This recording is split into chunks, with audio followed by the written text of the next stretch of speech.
아질산나트륨과 니트로소미오글로빈.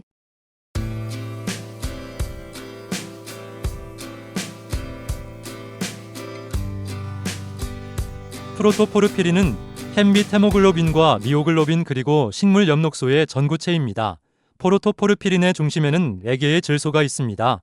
4개의 질소는 중심 금속과 4개의 배위 결합을 할 수 있습니다. 이것은 프로토포르피린과의 금속 간의 킬레이트 결합이기도 합니다. 중심 금속이 철이면 햄이 되고 마그네슘이면 엽록소가 됩니다. 이렇게 프로토포르피린 중심에 철이 4개의 질소와 4개의 배위결합을 이루게 된 것이 햄입니다. 햄은 헤모글로빈을 구성하는 성분으로서 4개의 햄은 4개의 글로빈과 결합되며 이렇게 2개는 알파의 글로빈을 이루고 나머지 2개는 베타의 글로빈을 이룹니다. 이들은 각각 140여 개의 아미노산으로 구성된 사슬구조 형태입니다. 이러한 4개의 글로빈이 결합된 것이 헤모글로빈입니다. 즉, 4개의 소단위체가 모여 하나의 헤모글로빈 분자를 이룹니다. 헤모글로빈과 미오글로빈의 차이점은 헤모글로빈은 햄과 글로빈이라는 소단위체가 4개로 구성된 사량체의 구조로서 한 분자당 4개의 산소를 운반할 수 있으며 혈관 내에서 혈액을 구성하는 성분으로서 적혈구 안에 많이 존재합니다. 미오글로빈은 햄과 글로빈이라는 소단위체가 한 개만으로 구성된 단량체의 구조로서 한 분자당 1개의 산소를 운반할 수 있으며 근육 내에서 혈액을 구성하는 성분으로서 엄밀히 말하면 근육에서 나오는 피는 혈관에서 나오는 피와는 다릅니다. 대개의 경우 미오글로빈은 혈액으로 간주하지 않습니다. 산소 결합 능력은 미오글로빈이 헤모글로빈보다 더 뛰어납니다. 헤모글로빈은 산소의 운반 능력이 뛰어나므로 오히려 산소를 운반하는 역할만 하는 것이므로 산소를 잘 떨어뜨려 줍니다.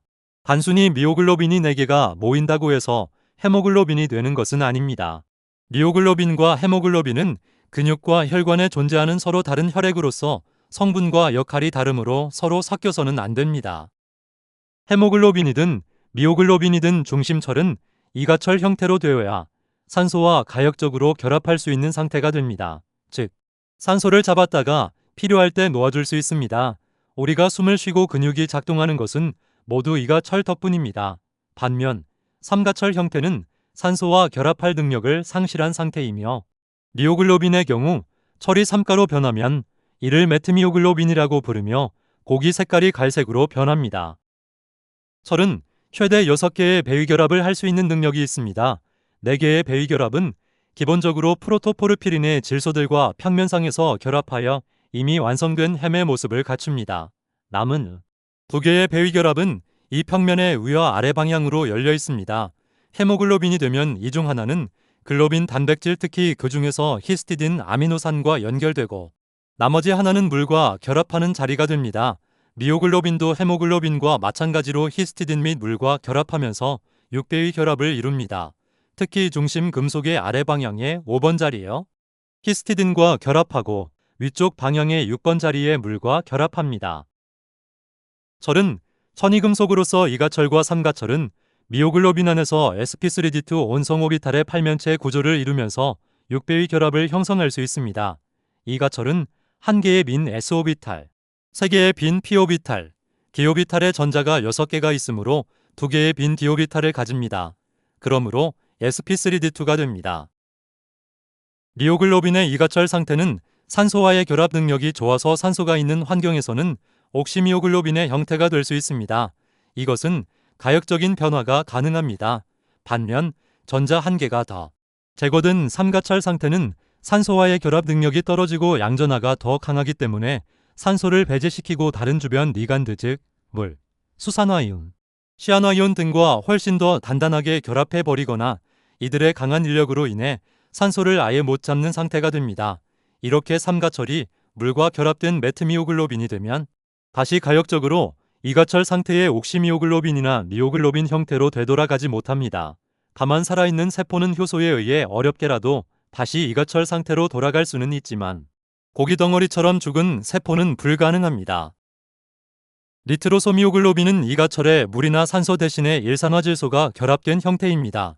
니트로소미오글로빈은 미오글로빈 상태에서 전환될 수 있고 옥시미오글로빈 상태에서 전환될 수 있습니다. 미오글로빈에서의 전환은 가장 직접적인 경로입니다.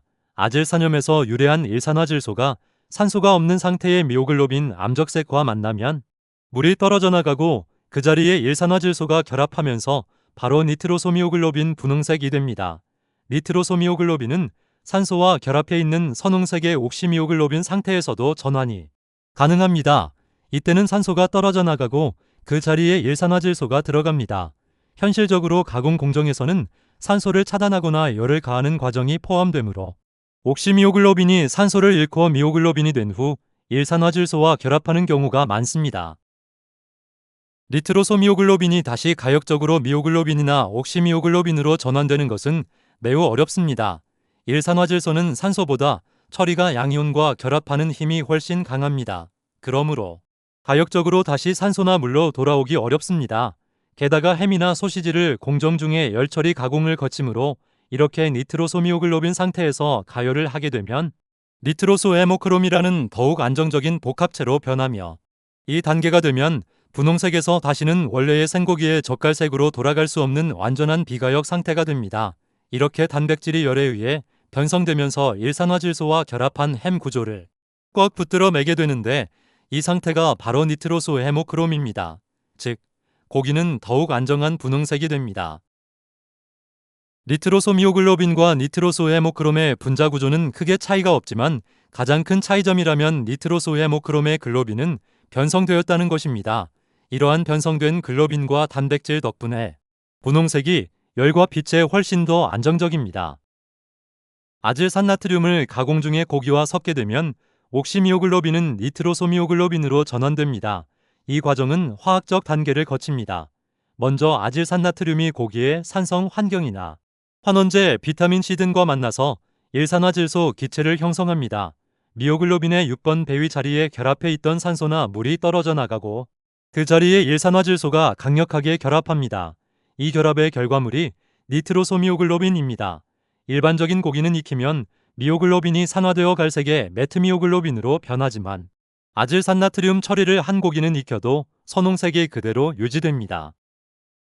아질산나트륨을 사용할 때에는 고기 자체에도 천연 환원 효소가 있지만 그 양이 적고 속도가 느리므로 환원제가 필요합니다. 이때 비타민C 아스코르브산이나 에리소르빈산 나트륨 산화방지제와 같은 환원제가 같이 첨가됩니다.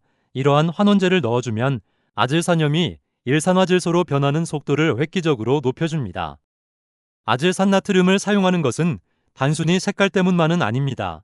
아질산나트륨은 가공육에서 다음과 같은 중요한 세 가지 역할을 합니다. 아질산나트륨은 니트로소미오글로빈을 만들어 먹음직스러운 선홍색을 유지합니다. 지질산화 방지를 통해 고기의 지방이 부패하여 쩐내가 나는 것을 막아줍니다. 지방 산화의 주범인 철을 꽉 붙잡음으로 지질의 자동산화를 방지합니다. 혐기성 환경에서 치명적인 독소를 생성하는 보툴리누스균의 증식을 강력하게 억제합니다. 미오글로빈만이 니트로소미오글로빈이 되는 것은 아닙니다. 가공육에 섞여 있던 일부 혈액 속 헤모글로빈 역시 똑같이 아질산나트륨과 반응해 니트로소헤모글로빈이 됩니다. 청색증은 아기들이 아질산염이 많이 든 지하수 등을 마시면 혈액 속 헤모글로빈이 메트헤모글로빈으로 변해 산소 부족으로 몸이 푸르게 변하는데 이것이 바로 헤모글로빈의 산화 현상입니다. 메트헤모글로빈은 처리가이온이 전자를 잃고 산화되어 철삼가이온으로 된 상태입니다. 이 상태의 철은 산소를 운반할 능력을 상실합니다. 가공육에서는 니트로소헤모글로빈이 만들어지지만 인체 내 혈액에서는 환원제가 첨가된 환원 환경이 아니라 산화 환경이므로 철이 3가이온이 되므로 니트로소헤모글로빈이 아닌 메트헤모글로빈이 만들어지며 산소 운반 능력을 상실하게 됩니다. 이로 인해 혈액 속 산소 부족으로 인해 몸이 푸르게 변합니다.